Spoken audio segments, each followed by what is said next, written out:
Hurricane Hunters by Katie Duffield. We have our text elements, genre, structures, and features, table of contents. Meet the Hurricane Hunter.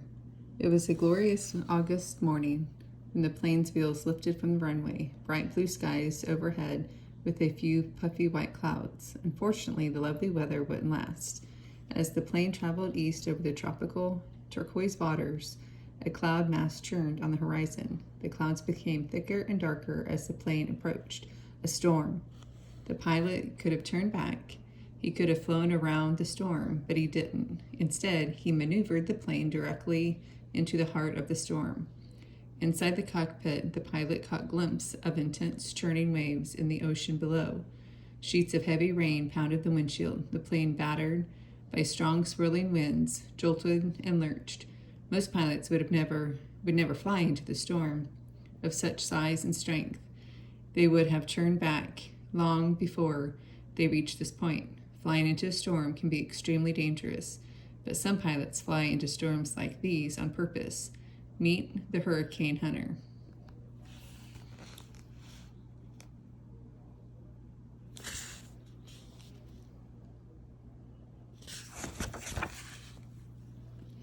A hurricane is defined as a tropical storm with heavy rains and wind speeds of greater than 74 miles per hour. But a definition can't really capture the ferocious power of the hurricane. Hurricanes are some of the most violent storms on Earth. They develop over the ocean and near the equator. Fueled by warm water, they can strengthen and build over time.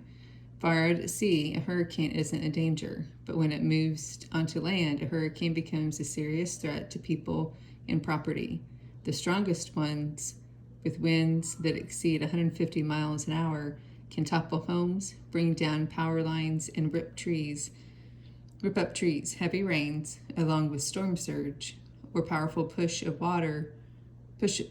ocean water onto land, can cause devastating floods. But there is some good news for those in the path of a hurricane. If warned in time, people can prepare. They can put sandbags around their houses to keep surging water out. They can board up windows to prevent them from breaking, and most importantly, they can evacuate, get out before the storm arrives. In order to warn those in danger, weather forecasters have to have the best storm data they can get. That's where hurricane hunters come in. As hurricane hunters, Shirley Morello says, what better way to find out what is going on with a hurricane than to go right inside one? When a potential hurricane looms, the hurricane hunters take off on a reconnaissance flight to gather data from inside the storm. They use a modified cargo plane that's like a flying laboratory. It carries specialized equipment and a 5-person crew. Each crew member has a specific job. The aircraft commander oversees the mission with the pilot, flies the plane. Flying the plane into a hurricane requires some serious skill.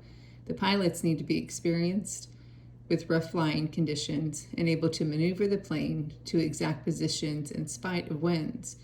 The positions are where the rest of the team will gather vital storm information.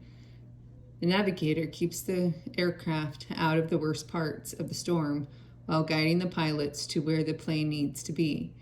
She keeps a close eye on the radar. The various colors on the radar show where heavy rains and strong thunderstorms are located. It's okay to fly through the red patches on the radar screen, but magenta means heavier rains and rougher flying conditions. Flashing white is even worse. It indicates extremely rough air called turbulence. Turbulence can make a plane bounce, jolt, and drop suddenly. The navigator does her best to help the pilot avoid those dangerous areas. The weather officer and the loadmaster round out the team. The loadmaster makes sure that the cargo is secured so that things don't start flying around inside the plane if it hits turbulence. Once inside the storm, the loadmaster uses sophisticated equipment to collect data about the storm. The weather officer keeps in contact with the weather official on the ground and shares data with them.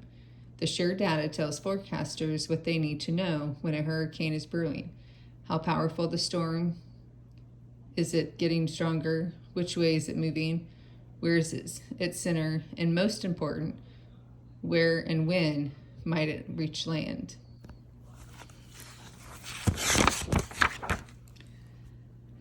A hurricane hunter's work can be both dangerous and nerve-wracking. One hunter says that being in a plane inside a storm is like riding a roller coaster through a car wash.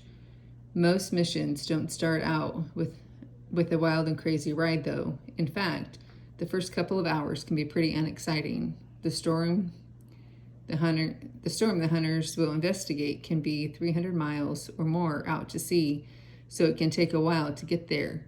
But when they do, conditions rapidly change. Skies darken, clouds thicken.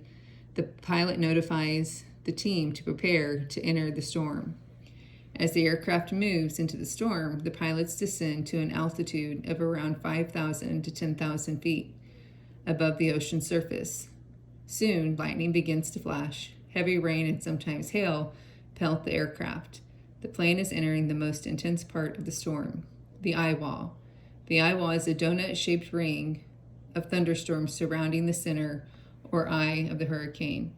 It's where the storm's strongest winds are found. Flying through the wall can be a very rough ride.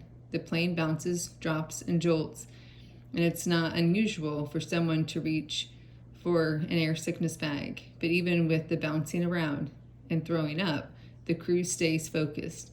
This is what they came for.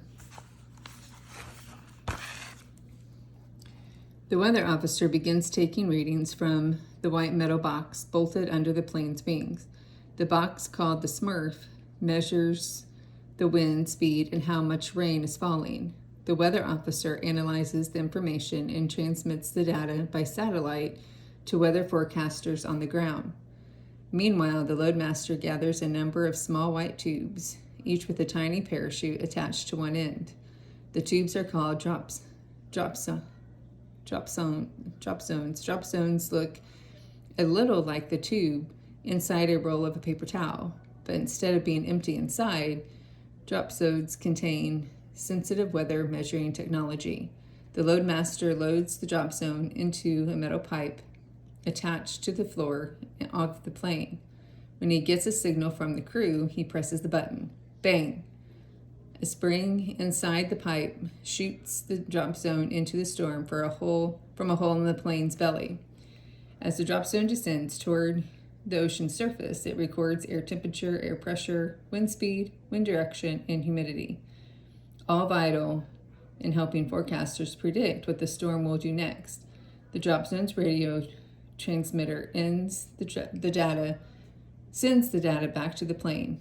Meanwhile, the loadmaster waits for the next signal to release another drop zone. The process continues as long as the plane is in the storm.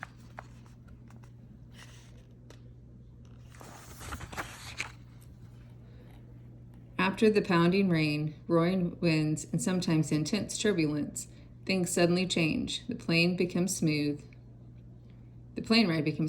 The rain and lightning stop. Blue skies appear. The sun even comes out. Are the hurricane hunters out of the storm? Nope. The plane has reached the eye, a still, calm area, undisturbed weather within the storm. Inside the eye, the crew experiences what is known as the stadium effect. Shirley Murillo describes it this way. All around us, in a wall of white cloud, it's kind of like standing in the middle of a stadium. Down on the field, in the stands, are the cloud. Calmness of the eye can be a relief for the crew. They've made it through the difficult eye wall, but their work isn't over. Hurricane hunters don't fly into the storm just once and leave. They fly a specific route called the X pattern or alpha pattern that takes them through the eye wall into the eye more than once during each mission. The flight pattern allow them to collect data from each quadrant of the storm. The crew takes numerous readings, which gives them the most complete picture of the storm and helps keep from the overlooking valuable information. Finally, the last pass is complete. Only then, after braving 5 or more hours inside a growing, changing storm, does the pilot turn the plane toward home base.